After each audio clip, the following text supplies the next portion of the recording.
ನಮಸ್ಕಾರ. ಬಡ್ಸ್ ಕಿಚನ್ಗೆ ಮತ್ತೊಮ್ಮೆ ಎಲ್ಲರಿಗೂ ಸ್ವಾಗತ. ಇಂದಿನ ವಿಡಿಯೋದಲ್ಲಿ ನಾವು ಕರಾವಳಿ ಭಾಗದಲ್ಲಿ ಹೆಚ್ಚಾಗಿ ಮಾಡುವಂತಹ ಕುಚ್ಚಲಕ್ಕಿ ಉಂಡೆಯನ್ನು ಹೇಗೆ ಮಾಡೋದು ಅಂತ ನೋಡೋಣ. ಹಾಗೆಯೇ ಅದ್ರ ಜೊತೆಗೆ ಹಾಕೊಂಡು ತಿನ್ನಲಿಕ್ಕೆ ಕೆಂಪು ಚಟ್ನಿಯನ್ನು ಸಹ ಹೇಗೆ ಮಾಡೋದು ಅಂತ ತಿಳಿಸಿಕೊಡ್ತೇನೆ.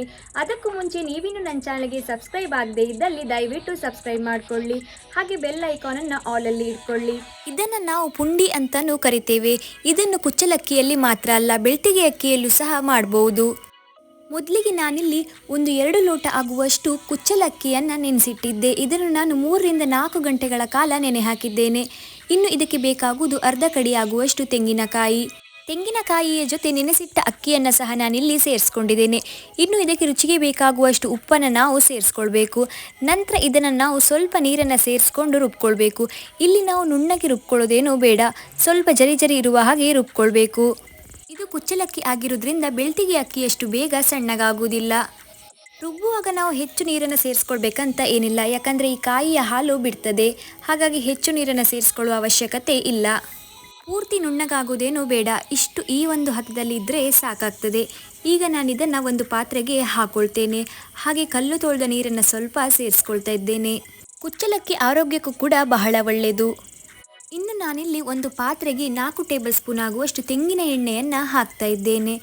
ನಾವು ತೆಗೆದಿಟ್ಟಿರುವಂತಹ ಹಿಟ್ಟನ್ನು, ಅಂದರೆ ಈ ರುಬ್ಬಿಟ್ಕೊಂಡಿರುವ ಹಿಟ್ಟನ್ನು ನಾವಿದಕ್ಕೆ ಸೇರಿಸ್ಕೊಳ್ಬೇಕು. ಎಲ್ಲವನ್ನು ಸೇರಿಸಿ ಒಮ್ಮೆ ಚೆನ್ನಾಗಿ ಮಿಕ್ಸ್ ಮಾಡಿಕೊಳ್ಳುವ. ಇದನ್ನು ಇನ್ನು ನಾವು ಬಿಸಿ ಮಾಡಬೇಕು ಅಂತ ಹೇಳಿದರೆ ಕುದಿಸಬೇಕು. ಈ ನೀರೆಲ್ಲ ಕಂಪ್ಲೀಟಾಗಿ ಆರಬೇಕು. ಅಲ್ಲಿವರೆಗೆ ನಾವಿದನ್ನು ಕುದಿಸಬೇಕು. ತಳ ಹಿಡಿದೇ ಇರೋ ಥರ ಈ ರೀತಿ ಕೈಯಲ್ಲಿ ಮಾಡ್ತಾ ನೀವು ಇದನ್ನು ಕುದಿಸ್ಕೊಳ್ಬೇಕಾಗ್ತದೆ. ಮೀಡಿಯಂ ಫ್ಲೇಮಲ್ಲೇ ಇದನ್ನ ನೀವು ಗಟ್ಟಿ ಮಾಡ್ಕೊಳ್ಬೇಕು. ನೋಡಿ, ಇಷ್ಟು ಗಟ್ಟಿ ಆದರೆ ಸಾಕು, ಉಂಡೆ ಕಟ್ಟಲಿಕ್ಕೆ ಬರುವ ಹಾಗೆ. ನೀರಿದ್ರೆ ಉಂಡೆ ಕಟ್ಟಲಿಕ್ಕೆ ಆಗೋದಿಲ್ಲ. ಇಷ್ಟು ಗಟ್ಟಿ ಆದರೆ ರುಚಿ ಕೂಡ ಆಗಿರ್ತದೆ, ಉಂಡೆ ಕಟ್ಟಲಿಕ್ಕೂ ನಿಮಗೆ ಸುಲಭ ಆಗ್ತದೆ. ಈಗ ನಾವಿದನ್ನು ಉಂಡೆ ಮಾಡ್ಕೊಳ್ಬೇಕು. ನಾನಿಲ್ಲಿ ಅಟ್ಟವನ್ನು ರೆಡಿ ಮಾಡ್ಕೊಂಡಿದ್ದೇನೆ. ಅದಕ್ಕೆ ನೀರನ್ನು ಹಾಕಿ ಈ ರೀತಿ ಮುಚ್ಚಳವನ್ನು ಮುಚ್ಚಿದ್ದೇನೆ. ಇನ್ನು ಒಂದು ಬಾಳೆ ಎಲೆಯನ್ನು ಈ ರೀತಿ ಸ್ವಲ್ಪ ಬಾಡಿಸ್ಕೊಂಡು ಅದಕ್ಕೆ ಎಣ್ಣೆಯನ್ನು ಹಾಕ್ಕೊಂಡು ಅದು ಕಬ್ಬಿನಟ್ಟದ ಮೇಲೆ ಇಡುವ. ಎಣ್ಣೆ ಹಾಕಿ ಇಡಲೇಬೇಕಂತ ಏನಿಲ್ಲ. ಎಣ್ಣೆ ಹಾಕಿ ಇಟ್ಟರೆ ಈ ಉಂಡೆ ಏನಾದರೂ ನೀರಿದ್ದರೆ ಇದಕ್ಕೆ ಹಿಡ್ಕೊಳ್ಳೋದಿಲ್ಲ ಅಂತ ಅಷ್ಟೇ. ಇನ್ನು ನಾವು ಈ ರೀತಿಯಾಗಿ ಉಂಡೆ ಕಟ್ಟಿ ಅದರಲ್ಲಿ ಇಡುವಂಥದ್ದು. ನಿಮಗೆ ಬೇಕಾದ ಗಾತ್ರದಲ್ಲಿ ನೀವು ಮಾಡ್ಕೊಳ್ಬೋದು. ತುಂಬ ಸಣ್ಣದಾಗಿ ಮಾಡ್ಕೊಳ್ಳಿಕ್ಕೆ ಹೋಗಬೇಡಿ. ಒಂದು ರೇಂಜಲ್ಲಿ ಮೀಡಿಯಮ್ ಸೈಜಲ್ಲಿ, ಅಂದರೆ ಈ ರೀತಿಯಾಗಿ ಮಾಡಿಕೊಂಡ್ರೆ ಕರೆಕ್ಟ್ ಆಗುತ್ತೆ.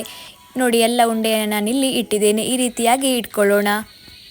ಇನ್ನು ನಾವಿದನ್ನು ಬೇಯಿಸ್ಕೊಳ್ಬೇಕು. ಮುಚ್ಚಳವನ್ನು ಮುಚ್ಚಿ ಹೈ ಫ್ಲೇಮಲ್ಲೇ ಇಡಿ, ಪರವಾಗಿಲ್ಲ. ಒಂದು 20-25 ನಿಮಿಷಗಳ ಕಾಲ ಇಟ್ಟು ಬೇಯಿಸ್ಕೊಳ್ಬೇಕಾಗ್ತದೆ.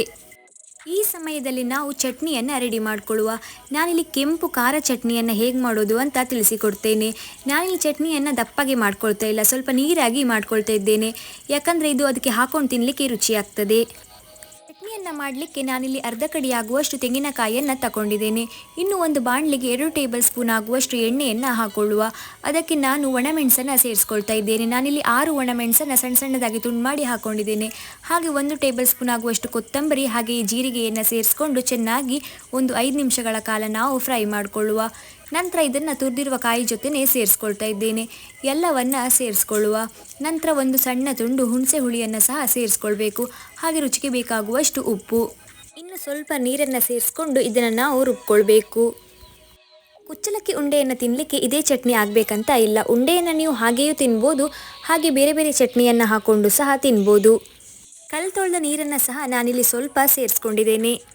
25 ನಿಮಿಷ ಆಗಿದೆ. ನಾವೀಗ ಇದನ್ನು ಓಪನ್ ಮಾಡಿ ನೋಡುವ. ನೋಡಿ, ನಾನಿಲ್ಲಿ ಮುಚ್ಚಳವನ್ನು ತೆಗಿತಾ ಇದ್ದೇನೆ. ಚೆನ್ನಾಗಿ ಬೆಂದಿದೆ, ನೋಡುವಾಗಲೇ ಗೊತ್ತಾಗ್ತದೆ. ಇಲ್ಲಿ ನಾವು ಚಮಚವನ್ನು ಈ ರೀತಿ ಹಾಕಿ ನೋಡಿದಾಗ ಚಮಚಕ್ಕೆ ಅಂಟಿಕೊಳ್ಳುವುದಿಲ್ಲ, ಹಾಗೆ ಅದು ಒಡಿತದೆ. ಆಗ ನಮಗೆ ಗೊತ್ತಾಗ್ತದೆ ಅದು ಬೆಂದಿದೆ ಅಂತ. ಇಲ್ಲಿ ಚಟ್ನಿ ಕೂಡ ರೆಡಿಯಾಗಿದೆ. ಇನ್ನು ನಾವು ಚಟ್ನಿಗೆ ಒಂದು ಒಗ್ಗರಣೆಯನ್ನು ಕೊಟ್ಟರೆ ಆಯಿತು. ಒಗ್ಗರಣೆ ನಿಮಗೆ ಬೇಕಿದ್ದರೆ ಮಾತ್ರ ಕೊಡ್ಬೋದು.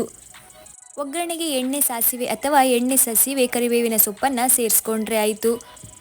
ನಮಗೆ ರುಚಿಯಾದಂತಹ ಕುಚ್ಚಲಕ್ಕಿ ಉಂಡೆ ರೆಡಿ ಆಯಿತು. ಇದನ್ನು ಕುಚ್ಚಲಕ್ಕಿಯ ಪುಂಡಿ ಅಂತಲೂ ಕರಿತೇವೆ. ಬೆಳ್ತಿಗೆ ಅಕ್ಕಿಯಿಂದನೂ ಇದು ಮಾಡ್ಬೋದು, ಅಥವಾ 2 ಅಕ್ಕಿಯನ್ನು ಸೇರಿಸಿ ಕೂಡ ನಾವಿದನ್ನು ಮಾಡ್ಬೋದು. ಇದನ್ನು ಹೆಚ್ಚಾಗಿ ಬೆಳಗಿನ ತಿಂಡಿಗೆ ಮಾಡ್ತಾರೆ, ಹಾಗೆ ರಾತ್ರಿ ಊಟಕ್ಕೂ ಕೆಲವರು ಇದನ್ನು ಮಾಡ್ತಾರೆ. ನಾನಿಲ್ಲಿ ಚಟ್ನಿಯನ್ನು ನೀರು ಮಾಡಿದ್ದು ಯಾಕಂತ ಹೇಳಿದರೆ, ನೋಡಿ, ಈ ರೀತಿಯಾಗಿ ಪುಂಡಿ ಮೇಲೆ ಹಾಕೊಂಡು ತಿನ್ನಲಿಕ್ಕೆ ರುಚಿಯಾಗಿರ್ತದೆ. ಅದಕ್ಕೋಸ್ಕರ ನಾನಿಲ್ಲಿ ಸ್ವಲ್ಪ ನೀರಾಗಿಯೇ ಮಾಡಿದ್ದೇನೆ. ನೋಡಿದ್ರಲ್ಲ ಕುಚ್ಚಲಕ್ಕಿ ಉಂಡೆಯನ್ನು ಹೇಗೆ ಮಾಡೋದು ಅಂತ. ಇದನ್ನು ಇನ್ನು ಅನೇಕ ರೀತಿಯಲ್ಲೂ ನಾವು ಮಾಡ್ಬೋದು. ಅದನ್ನು ನಾನು ಮುಂದಿನ ವಿಡಿಯೋಗಳಲ್ಲಿ ತಿಳಿಸಿಕೊಡ್ತೇನೆ. Thank you.